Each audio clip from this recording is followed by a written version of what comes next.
ನಮಸ್ಕಾರ. ನನ್ನ ಹೆಸರು ನಾಗೇಶ್ ಅಂತೇಳಿ KR ಪೇಟೆ ಒಬ್ಬ ಕಾಂಗ್ರೆಸ್ ಸಾಮಾನ್ಯ ಕಾರ್ಯಕರ್ತ, ವಕೀಲರು, ಚಟ್ಟಂಗೆರೆ ಲಾಯರ್ ನಾಗೇಶ್ ಅಂತ ನನ್ನ ಹೆಸರು. ದಯವಿಟ್ಟು ನನ್ನ ಈ ಒಂದು ಮನವಿ ಏನಂದರೆ, ನಾನೊಬ್ಬ ಒಕ್ಕಲಿಗರ ಸಮುದಾಯದವನಾಗಿ ಹೇಳ್ತಾ ಇರೋದು ಮನವಿ ಏನಂದರೆ, ಮಾನ್ಯ ಕೇಂದ್ರ ಸಚಿವರು, ಮಂಡ್ಯ ಜಿಲ್ಲಾ ಸಂಸದರು, ಪ್ರಭಾವಿ ನಾಯಕರು ಆದಂಥ HD ಕುಮಾರಸ್ವಾಮಿ ಅವರಿಗೆ ನೇರವಾಗಿ ಮಾತಾಡ್ತಾ ಇದ್ದೀನಿ. ಇನ್ನೇನು ಬೇರೆಯವ್ರಿಗಲ್ಲ, ನಮ್ಮ ಸಮುದಾಯದವರು ಆಗಿರೋದ್ರಿಂದ ಆ ಹಕ್ಕಿನಿಂದ ನಾನು ಮಾತಾಡ್ತಾ ಇದ್ದೀನಿ. ಇವತ್ತು ನಮ್ಮ DK ಶಿವಕುಮಾರ್ ಸಾಹೇಬರು ತುಂಬ ಪ್ರಭಾವಿ ನಾಯಕರು.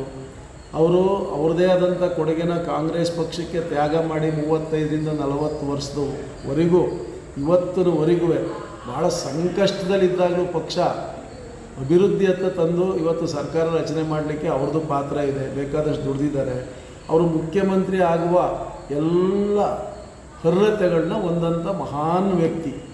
ಅಂಥವ್ರ ಬಗ್ಗೆ ತಾವು ಈ ಒಕ್ಕಲಿಗರ ಸಮುದಾಯಕ್ಕೆ ನೀವೊಬ್ಬರು ವಿಲನ್ ಆಗಬಾರ್ದು ಅನ್ನೋ ಒಂದೇ ಒಂದು ಉದ್ದೇಶನ ನಾನು ಇಟ್ಕೊಂಡು ಈ ವಿಚಾರ ಮಾತಾಡ್ತಾ ಇರೋದು. ಯಾಕೆ ಅಂದರೆ, ಹೈಕಮಾಂಡ್ ತೀರ್ಮಾನ ಮಾಡಿದೆ. ಸಿದ್ದರಾಮಯ್ಯ ಸಾಹೇಬರು ನನ್ನ ಅವಧಿ ಮುಗಿದ ಮೇಲೆ ಅವರು ಕೊಡ್ತೀನಿ ಅಂತ ಒಪ್ಕೊಂಡಿದ್ದಾರೆ.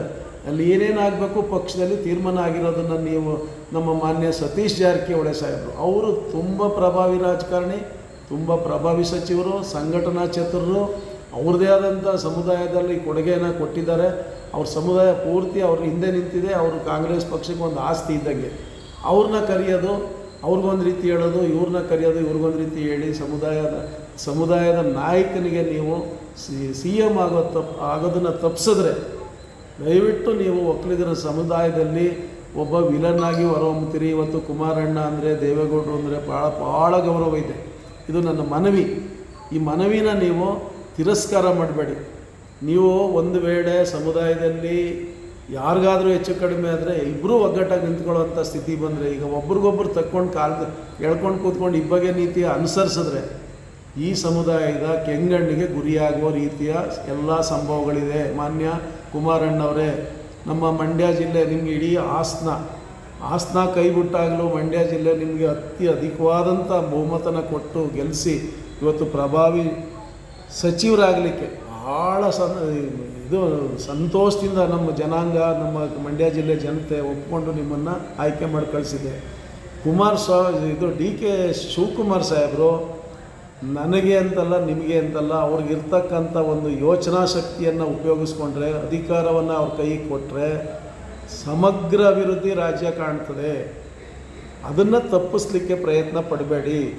ತಪ್ಪಿಸ್ಲಿಕ್ಕೆ ಪ್ರಯತ್ನ ಪಟ್ಟರೆ ರಾಜ್ಯಾದ್ಯಂತ ನೀವು ಕೆಂಗಣ್ಣ ಗುರಿಯಾಗ್ತೀರಿ. ಅದರಲ್ಲೂ ನಮ್ಮ ಸಮುದಾಯ, ಒಕ್ಕಲಿಗರ ಸಮುದಾಯ, ನಮ್ಮ ಸಮುದಾಯದಲ್ಲಿ ನೀವು ವಿಲನ್ ಆಗಿ ಹೊರಹೊಮ್ಮಬೇಡಿ. ಪದೇ ಪದೇ ಹೇಳ್ತೀನಿ ಇದನ್ನು. ನೀವು ಯಾರು ಏನೇ ಹೇಳಿದ್ರು ಒಂದು ವೇಳೆ ಆಗಲಿ, ಒಂದು ಸರಿಯಾದ ಸಮಯದಲ್ಲಿ ತೀರ್ಮಾನ ತಗೊಂಡ್ರಿ, ನೀವು BJP ಅಲಯನ್ಸ್ ಆದ್ರಿ, ಅದೇ ರೀತಿ ಇವತ್ತು ಒಂದು ತೀರ್ಮಾನ ತಗೊಳ್ಳಿ. ನೀವು ಏನಂತ, DK ಶಿವಕುಮಾರ್ ಅವರು ಆಗಲಿ ಬಿಡ್ರಿ, ಮುಖ್ಯಮಂತ್ರಿ ಆಗಲಿ ಅವರು ಅನ್ನೋ ಥರದಲ್ಲಿ ನೀವು ತೀರ್ಮಾನ ತಗೋಬೇಕು. ನಿಮ್ಮ ಮಗನ ವಿಚಾರದಲ್ಲಿ ಅಥವಾ ನಿಮಗೆ ಮುಖ್ಯಮಂತ್ರಿ 2 ಸಲ ಮಾಡಬೇಕಾದ್ರಲ್ಲಿ ಜೋಡೆತ್ತಾಗಿ ನಿಮ್ಮ ಹಿಂದೆ ನಿಂತಿದ್ರಲ್ವ, ಆ ಋಣ ತೀರ್ಸೋಕ್ಕಾದರೂ ನೀವು ಇವತ್ತು ಅವ್ರಿಗೆ ಸಹಾಯ ಮಾಡಬೇಕು.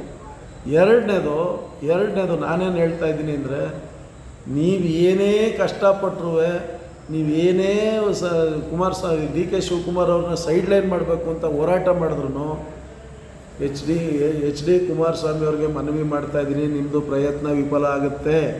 ಯಾವ ಕಾರಣಕ್ಕೂ ನೀವು ಇದರಿಂದ ಜಯಶೀಲರಾಗೋಕ್ಕಾಗೋದಿಲ್ಲ. ಆಲ್ರೆಡಿ ತೀರ್ಮಾನ ಆಗಿರೋದು, ಹೈಕಮಾಂಡ್ ತೀರ್ಮಾನವೇ ಅಂತಿಮ ಆಗಿದೆ. ಮೋಸ್ಟ್ಲಿ ಮುಖ್ಯಮಂತ್ರಿಯಾಗಿ ಹೊರಹೊಮ್ಮಿ ನಿಮಗೂ ಒಂದು ಹಾರ, ಮಾಜಿ ಮುಖ್ಯಮಂತ್ರಿ ಅಥವಾ ಕೇಂದ್ರ ಸಚಿವರು ಅಂತ ನಿಮಗೂ ಒಂದು ಹಾರ ಬಂದೇ ಬರ್ತದೆ, ನಿಮಗೂ ಒಂದು ಸನ್ಮಾನ ಇರ್ತದೆ. ಈ ಒಕ್ಕಲಿಗರ ಸಮುದಾಯಕ್ಕೆ ಬಂದಾಗ ನೀವು ಸ್ವಲ್ಪ ಎಲ್ಲ ಸಮುದಾಯನೂ ಜೊತೆಲಿ ತಗೊಂಡು DK ಶಿವಕುಮಾರ್ ಆಗಲಿ ಬಿಡ್ರಪ್ಪ ಅಂತ ನಿಮಗೆ ಯಾರು ಆತ್ಮರಿದ್ದಾರೆ ಅವ್ರಿಗೆ ಹೇಳ್ಕೊಂಡು ದಯಮಾಡಿ ಸಹಕಾರ ಕೊಡಿ. ನನ್ನ ಹೆಸರು ನಾಗೇಶ್, ಚಟ್ಟಂಗೆರೆ ಲಾಯರ್ ನಾಗೇಶ್ ಅಂತ KR ಪೇಟೆಯಲ್ಲಿ ಕಾಂಗ್ರೆಸ್ ಕಾರ್ಯಕರ್ತ.